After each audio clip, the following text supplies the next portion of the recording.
KX News Storm Team. Welcome back to KX News at 10. I'm meteorologist Michael Gonzalez, and here's a real quick look at our temperatures right now. We've been sitting in this ballpark most of the day with those overcast skies and passing showers, generally mid to upper 50s, even a few locations already down to 50 out towards the southwest, Bowman and Beach.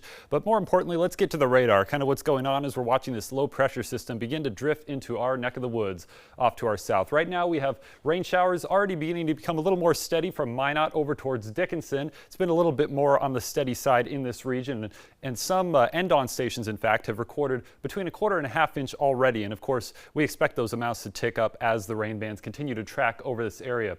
And off to our south, over in South Dakota, we've been observing these thunderstorms that have developed just over in the Pierre area, and they are tracking off to the northeast fairly quickly. So if you're over to the southeast of Bismarck, Mobridge area, maybe Linton, in the next few hours, you could be dealing with a few thunderstorms. These aren't going to be very severe, but maybe a few strong wind gusts and perhaps some small hail will be possible as we move into tonight. But the great story for the majority of our region, of course, is going to be just steady rainfall tonight. So we're going to be watching this low pressure move northeast along this stationary front. It's going to follow that path, and what we expect with these low pressure systems is that the heaviest rainfall amounts fall to the west of their track, where the upper level energy overspreads favorable moisture. So that paints out this region from about Rapid City all the way through Bismarck and then over towards the Devil's Lake region of North Dakota as the most favorable region for significant rainfall amounts of 1 inch to 1.5 inches. Even some areas could get 2 inches.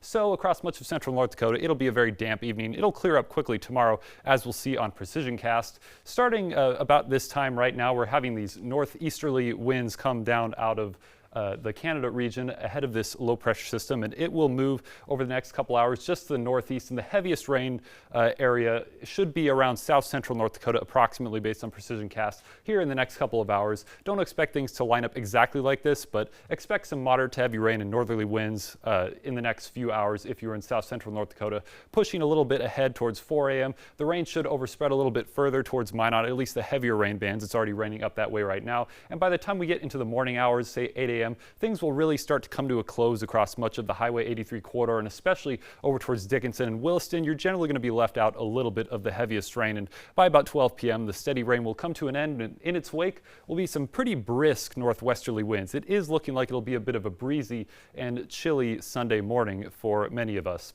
The wind gust forecast starting at about 2 a.m. as that low pressure makes its approach. We're going to see wind gusts increasing to about 30 to 40 miles per hour across the southeastern part of our area, including Bismarck. That'll come to a head at about 6 to 7 a.m. as the low pressure makes its closest approach. Could see wind gusts approaching perhaps 40 to 50 miles per hour over in the very far southeast counties, and for the great majority of us, 25 to 30 miles per hour will be fairly common, and this will taper off generally as we push through Sunday afternoon. Minot will hold on to some of those gusty winds through the afternoon, but it will be on out of here by about Sunday night. So rainfall potential is going to be looking generally like 1 inch to 2 inches along this region, stretching from Dickinson over to Bismarck and then over towards Harvey, and Minot and Dickinson could also receive about 1 inch. Williston will generally be below 1/4 inch. So this is the official forecast right now. Things could turn out a little bit differently depending on how the bands of rain set up, but broadly expect a fairly wet evening. Tomorrow we're going to be only getting up to the mid 50s, low 50s, so a very damp fall day with overcast skies holding on, and Sunday night we will be cooling off to around freezing just for about all of us.